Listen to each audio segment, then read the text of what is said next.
नमस्कार, आपके साथ मैं हूं स्टेश नैन मोर। बुलेटिन की शुरुआत करेंगे बड़ी खबर के साथ। बड़ी खबर ये कि हरियाणा में 48 घंटे में फसल का उठान होगा। जी हां, डेप्यूटी सीएम दुष्यंत चौटाला ने इस बारे में आदेश जारी किए हैं। 48 घंटे में मंडी से अगर फसल का उठान नहीं होगा तो फिर जुर्माना लगेगा। फसल उठान नहीं होने पर ट्रांसपोर्टर पर यह जुर्माना लगाया जाएगा। 1 अप्रैल से गेहूं की खरीद होनी है। 10 अप्रैल से एमएसपी पर जौ, चना और दालों की खरीद भी शुरू हो जाएगी। उससे पहले ये महत्वपूर्ण आदेश आप कह सकते हैं किसानों के हित के लिए उप मुख्यमंत्री दुष्यंत चौटाला का। इस वक्त मेरे सहयोगी मनोज कुमार जुड़ गए हैं। मनोज, बड़ा फैसला, क्योंकि गेहूं उठान को लेकर हर बार मंडियों में किसानों को काफी दिक्कतों का सामना करना पड़ता रहा है। अब जिस तरीके से फैसला हुआ है, इससे काफी उम्मीदें।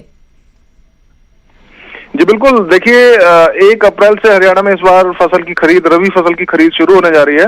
और आमतौर पर ये जो फसल खरीद है 15 या 10 अप्रैल के आसपास शुरू होती थी, लेकिन इस बार सरकार ने जल्दी करने का फैसला लिया। उसको देखते हुए उप मुख्यमंत्री, जो कि खाद्य एवं आपूर्ति विभाग के मंत्री भी हैं, उन्होंने ये आदेश जारी किए हैं कि 48 घंटे में अगर फसल मंडी में पहुंच गई और उसका उठान नहीं हुआ तो फिर जुर्माना भी लगेगा। और भी तमाम उन्होंने दिशा निर्देश जारी किए, खासकर फसल खरीद को लेकर। और फसल खरीद को लेकर लगातार सदन में भी चर्चा हुई है। बार बार सरकार की तरफ से कहा गया है कि जे फार्म कटते ही 48 घंटे के अंदर फसल भी उठेगी और जो पेमेंट है किसान को वो भी उनके खाते में आ जाएगी। तो क्योंकि कृषि कानूनों को लेकर जो विरोध चल रहा है स्वदेश, उसको किसानों को लेकर सरकार काफी गंभीर नजर आ रही है। और तमाम जो फैसले हैं वो हमें इस बार देखने को मिल रहे हैं जो किसानों के हित में सरकार कर रही है।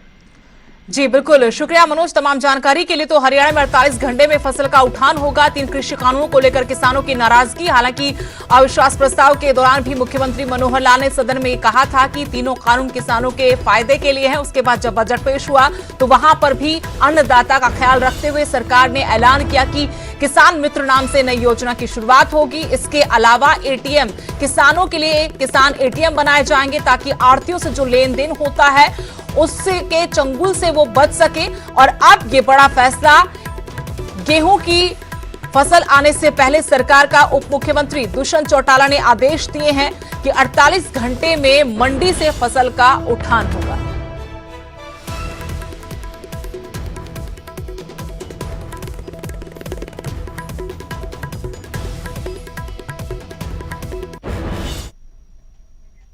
सोनीपत से बड़ी खबर, जहां दिल दहलाने वाली वारदात हुई है। गोलियों की गूंज से पूरा गांव दहल गया। जी हां, गोपालपुर में शादी समारोह था जहां पर फायरिंग हुई। पड़ोसी युवक ने गोलियां चलाई। युवती और उसके 2 भाई इसमें गंभीर रूप से घायल हैं। 15 मार्च को युवती की शादी होनी थी। घायल युवकों के भाई अशोक की भी 14 मार्च को शादी थी। पुलिस ने मौके से गोलियों के 6 खूल भी बरामद किए हैं। एक बड़ी वारदात यहां पर जरूर हुई है और जैसे ही फायरिंग हुई पूरा गांव गोलियों की गूंज से दहल उठा। बड़ी खबर आपको बता रहे सोनीपत से, जहां दिल दहलाने वाली वारदात को अंजाम दिया गया। गोपालपुर गांव में जहां शादी समारोह था वहां पड़ोसी युवक ने फायरिंग कर दी। इसमें युवती और उसके 2 भाई गंभीर रूप से घायल हैं। 15 मार्च को युवती की शादी होनी थी और आपको बता दें कि युवती के भाई अशोक की भी शादी थी 14 मार्च को। पुलिस ने मौके पर पहुंचकर गोलियों के 6 खोल बरामद किए हैं।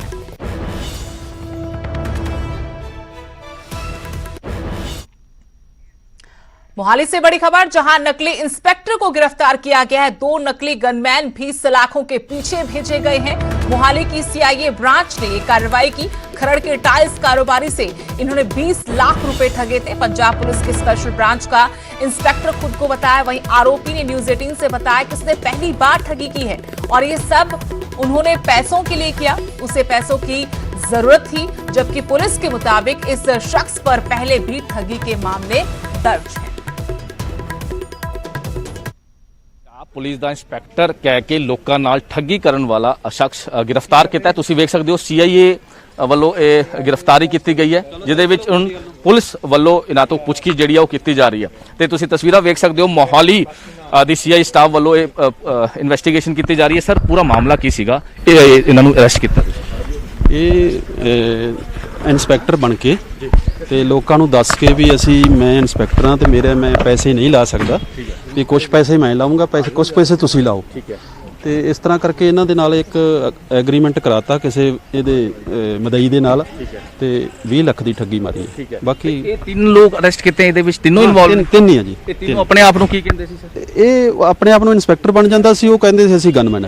ਅੱਛਾ। ਹਾਂਜੀ। ਤੇ ਹੋਰ ਕਿਸੇ ਨਾਲ ਵੀ ਅਜੇ ਤੱਕ ਇਨਵੈਸਟੀਗੇਸ਼ਨ ਅੱਗੇ ਅਸੀਂ ਕਿੱਥੇ ਦਾ ਰਹਿਣ ਵਾਲਾ? ਪੁਲਿਸ ਰਿਮਾਂਡ ਲੈ ਕੇ ਅੱਗੇ ਇਹ ਨਵੇਂ ਸ਼ਹਿਰ ਬਡਾਲੇ ਦਾ ਜੀ। ਨਵੇਂ ਸ਼ਹਿਰ ਦਾ। ਇੱਥੇ ਕਿੱਥੇ ਰਹਿੰਦਾ ਸੀ? ਖਰੜ ਕੁਝ ਨਵੇਂ ਸ਼ਹਿਰ ਬਡਾਲਾ ਹੀ ਰਹਿੰਦਾ ਸੀ। ਇਹੀ ਹੈ ਬੰਦਾ? ਨਹੀਂ, ਅਗਲੇ ਪਾਸੇ ਇੰਸਪੈਕਟਰ ਸਾਹਿਬ। ਅਗਲੇ ਪਾਸੇ ਜਿਹੜਾ ਹੈਗਾ। ਉਹ ਗੱਲਬਾਤ ਅਸੀਂ ਕੋਸ਼ਿਸ਼ ਵੀ ਕਰਾਂਗੇ ਉਹਦੇ ਨਾਲ ਗੱਲ ਕਰਨ ਦੀ। ਆਪਣੇ ਆਪ ਨੂੰ ਇੰਸਪੈਕਟਰ ਕਹਿੰਦੇ ਸੀ। ਹਾਂਜੀ ਕਿਆ ਹੋ ਗਿਆ?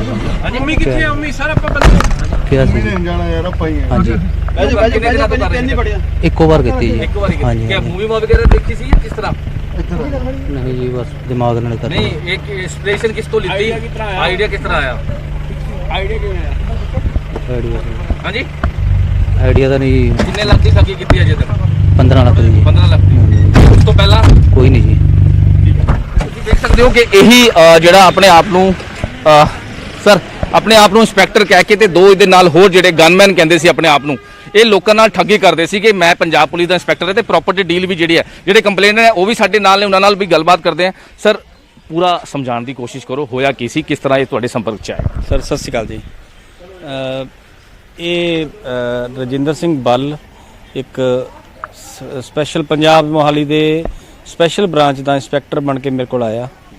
ਆ ਕੇ ਮੇਰੀ ਦੁਕਾਨ ਦਾ ਹੈਗੀ ਆ, ਦੁਕਾਨ ਦੇ ਵਿੱਚ ਮੇਰੇ ਕੋਲ ਆਇਆ, ਬੜਾ ਨਿਮਾਣਾ ਜਿਹਾ ਬਣ ਕੇ ਆਇਆ ਸੀਗਾ। ਆਇਆ ਆ ਕੇ ਕਹਿੰਦਾ ਜੀ ਮੈਨੂੰ ਅਸੀਂ ਵੀ ਠੱਗੀਆਂ ਮਾਰਦੇ ਹਾਂ ਜੀ, ਅਸੀਂ ਚੀਜ਼ਾਂ ਕਰਦੇ ਹਾਂ, ਰਿਸ਼ਵਤ ਲੈਂਦੇ ਹਾਂ ਤੇ ਅਸੀਂ ਫਿਰ ਪੁੰਨ ਦਾ ਕੰਮ ਵੀ ਕਰਦੇ ਹਾਂ ਤੇ ਮੈਨੂੰ ਆਪਣੇ ਇੱਕ ਮੰਦਿਰ ਹੈ ਗੁੱਗਾ ਪੀਰ ਹੈ, ਉਹਦੇ ਲਈ ਕੁਝ ਟਾਈਲਾਂ ਚਾਹੀਦੀਆਂ ਨੇ। ਠੀਕ ਹੈ। ਤੇ ਉਹ ਟਾਈਲਾਂ ਇਹਨੇ ਲੈ ਕੇ ਗਿਆ, ਮੇਰੇ ਤੋਂ ਸਮਾਨ ਲੈ ਕੇ ਗਿਆ, ਉਹਦੇ ਸਮਾਨ ਦੇ ਫਿਰ ਮੈਨੂੰ ਪੈਸੇ ਵੀ ਦੇ ਗਿਆ। ਇਹਨੇ ਮੈਨੂੰ ਹੌਲੀ ਹੌਲੀ ਆਪਣੇ ਵਿਸ਼ਵਾਸ 'ਚ ਲੈ ਲਿਆ। ਯਾਨੀ ਕਿ ਕੌਨਫੀਡੈਂਸ ਲੈਵਲ ਤੁਹਾਡਾ ਜਿੱਤ ਲਿਆ ਨੇ। ਹਾਂ, ਫਿਰ ਇੱਕ ਦੋ ਵਾਰੀ ਆਪਣੇ ਨਾਲ ਇੱਕ ਕਸਟਮਰ ਵੀ ਲੈ ਕੇ ਆਇਆ ਜੀ, ਵੀ ਸਾਡੇ ਦੋਸਤ ਦੀ ਦੁਕਾਨ ਹੈ, ਵੀ ਇਹਨਾਂ ਤੋਂ ਤੁਸੀਂ ਸਮਾਨ ਲੈ ਸਕਦੇ ਜੇ। ਠੀਕ ਹੈ ਵੀ ਤੇ ਉਹ ਵੀ ਕੀਤਾ ਜੀ ਇਹਨੇ। ਕਰਨ ਤੇ ਬਾਅਦ ਫਿਰ ਜਦੋਂ ਇਹਨੇ ਵਿਸ਼ਵਾਸ ਬਣਾ ਲਿਆ, ਫਿਰ ਇਹਨੇ ਮੈਨੂੰ ਇੱਕ ਦਿਨ ਆਖਿਆ ਸੀਗਾ ਵੀ ਇੱਕ ਬੰਦਾ ਹੈ ਜਿਹੜਾ ਸਾਡੇ ਨਾਲ, ਉਹਦਾ ਕੇਸ ਫਸਿਆ ਹੋਇਆ, ਉਹਨਾਂ ਨੇ ਆਪਣਾ ਕੋਈ ਮਰਡਰ ਕੇਸ ਦੇ ਵਿੱਚ ਕੋਈ ਇਨਵੋਲਵਮੈਂਟ ਹੈਗੀ ਹੈ ਜੀ, ਤੇ ਉਹ ਆਪਣਾ ਕੀ ਕਹਿੰਦੇ ਨੇ ਵੀ ਅਸੀਂ ਉਹਨੂੰ ਪ੍ਰਾਪਰਟੀ ਨੂੰ ਲੈ, ਹਾਂਜੀ ਅਸੀਂ ਉਹਨਾਂ ਦੀ ਪ੍ਰਾਪਰਟੀ ਜਿਹੜੀ ਹੈਗੀ ਆ ਵੀ ਸਸਤੇ ਭਾਅ ਲੈ ਲਾਂਗੇ ਤੇ ਉਹ ਬੰਦਿਆਂ ਦਾ ਕੇਸ ਖੁਰਦ-ਬੁਰਦ ਕਰ ਦਾਂਗੇ। ਤੇ ਮੈਂ ਪਹਿਲਾਂ ਇਹਦੇ ਵਿਸ਼ਵਾਸ 'ਚ ਆਇਆ ਨਹੀਂ ਜੀ, ਤੇ ਫਿਰ ਹੌਲੀ ਹੌਲੀ ਇਹਨੇ ਬੰਦੇ ਥੋੜਾ ਪ੍ਰੈਸ਼ਰ ਬਣਾ ਕੇ ਵਿਸ਼ਵਾਸ ਬਣਾ ਲਿਆ। ਵਿਸ਼ਵਾਸ ਬਣਾ ਲਿਆ, ਫਿਰ ਇਸ ਬੰਦੇ ਨੇ ਕਿਹਾ ਵੀ ਅਸੀਂ ਬਿਆਨਾ ਕਰਨਾ ਹੈ। ਬਿਆਨਾ ਕਰਕੇ ਹੌਲੀ ਹੌਲੀ ਇਸ ਜਿਵੇਂ ਕੌਨਫੀਡੈਂਸ ਲੈਵਲ ਬਣਾਉਂਦਾ ਰਿਹਾ, ਫਿਰ ਇਹ ਕਰਕੇ ਇਹਨੇ ਬੰਦੇ ਨੇ ਮੇਰੇ ਤੋਂ ਜਿਹੜੇ कुछ लाख रुपया जी। उधर मारकंडा नदी में 3 और बम मिले हैं। बम निरोधक दस्ता मौके पर मौजूद है। अंबाला और कुरुक्षेत्र पुलिस इस मामले की जांच कर रही है। अब तक 2 बम को डिफ्यूज किया जा चुका है। दूर दूर तक इन बम की धमाके की आवाज सुनाई दी। कुरुक्षेत्र अंबाला सीमा पर मारकंडा नदी जहां पर ये बम पाए जा रहे हैं, 5 बम अब तक यहां से मिल चुके हैं, 2 को डिफ्यूज किया गया है। अंबाला कुरुक्षेत्र सीमा पर मारकंडा नदी जहां बम मिलने से हड़कंप मच गया। हालांकि बम काफी पुराने बताए जा रहे हैं, इनके ऊपर जंग लगा हुआ है। बम निरोधक दस्ते ने दोनों बम को डिफ्यूज जरूर किया, लेकिन उसके बाद 3 और बम यहां से मिले हैं। वहीं सरपंच के मुताबिक बम को देखकर लगता है कि पहले आर्मी जो थी ट्रेनिंग करती थी यहां पर, और ये बम काफी पुराने हैं और 30 से 40 साल पुराने ये बम हो सकते हैं। हो सकता है कि आर्मी जब ट्रेनिंग करती थी उस वक्त ये बम यहां रह गए हों। हालांकि पुलिस हर पहलू से मामले की तफ्तीश में लगी हुई है।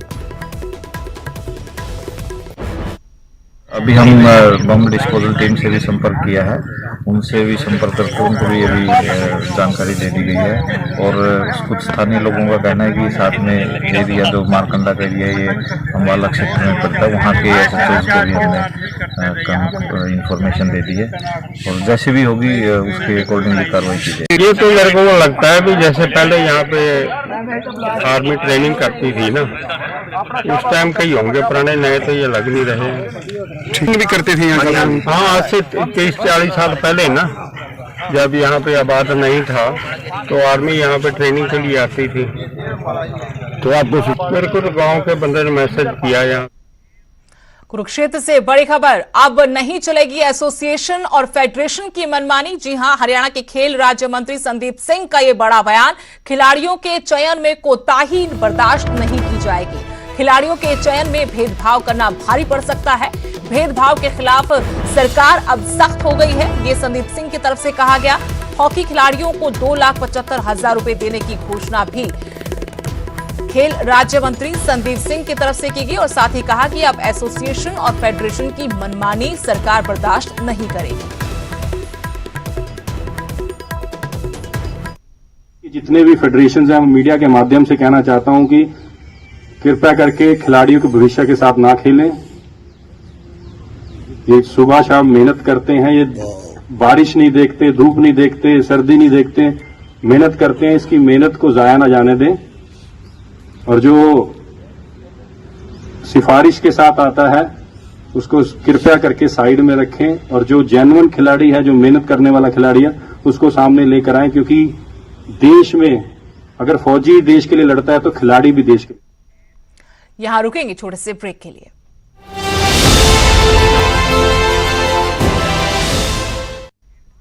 आज के दौर में भूत पिशाच की बातें सिर्फ काल्पनिक लगती हैं, लेकिन लाहौल घाटी के लोग आज भी इस पर यकीन करते हैं। भूत भगाने के लिए बाकायदा ये लोग तरह तरह के नुस्खे अपनाते हैं।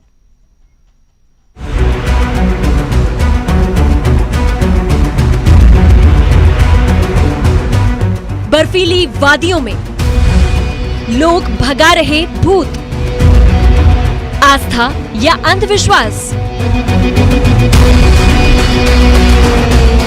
21वीं सदी में भी आप शायद भूत पिशाच पर यकीन न करें, लेकिन लाहौल घाटी के लोग सदियों से चली आ रही उस परंपरा को आज भी निभा रहे हैं। लाहौल स्पीति हिमाचल प्रदेश का वो जिला है जो साल भर बर्फ की चपेट में रहता है।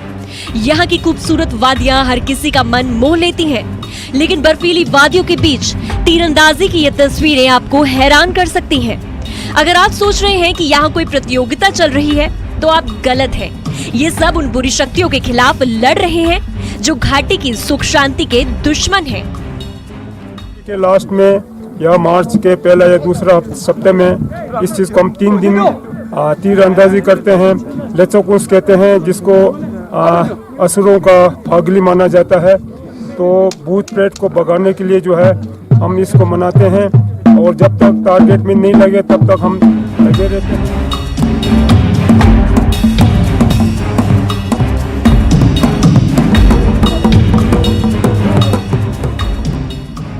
लाहौल घाटी में 3 दिनों तक चलने वाले लेचोमा कुंस पर्व का समापन हो गया है। इस त्योहार में मुख्य तौर पर घाटी के लोग डायन भगाने के लिए तरह तरह के नुस्खे अपनाते हैं। शाम के वक्त घर की महिलाएं धूनी जलाकर बुरी और असुरी शक्तियों को गाली गलौज करती हैं। माना जाता है कि ऐसा करने से असुरी शक्तियां किसी को नुकसान पहुंचाए बगैर घाटी से रुखसत हो जाती हैं और यहाँ सुख शांति और खुशहाली का वास होता है। दिन के वक्त पुरुष तीरंदाजी और दूसरे खेलों में हिस्सा भी लेते हैं।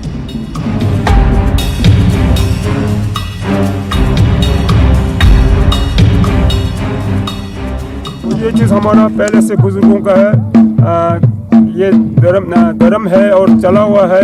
तो ये तीरंदाजी जो है इसको हमें जरूरी करना, आगे भी हमने इसको जारी रखना है। नौजवानों से भी मेरा ये रिक्वेस्ट है कि वो जो जैसे ही बुजुर्गों ने बनाया है तो इसको कायम रखना सबका जिम्मेदारी है। जी, इनका साफ तौर पर कहना है कि जो पूर्वजों का चला आ रहा जो पर्व है इसको जो है अभी भी जारी रखे हुए और उम्मीद कर रहे हैं कि नौजवान भी इसको जो है आगे भी जारी रखेंगे। न्यूज़ 18 हिमाचल के लिए लाहौल स्पीति से।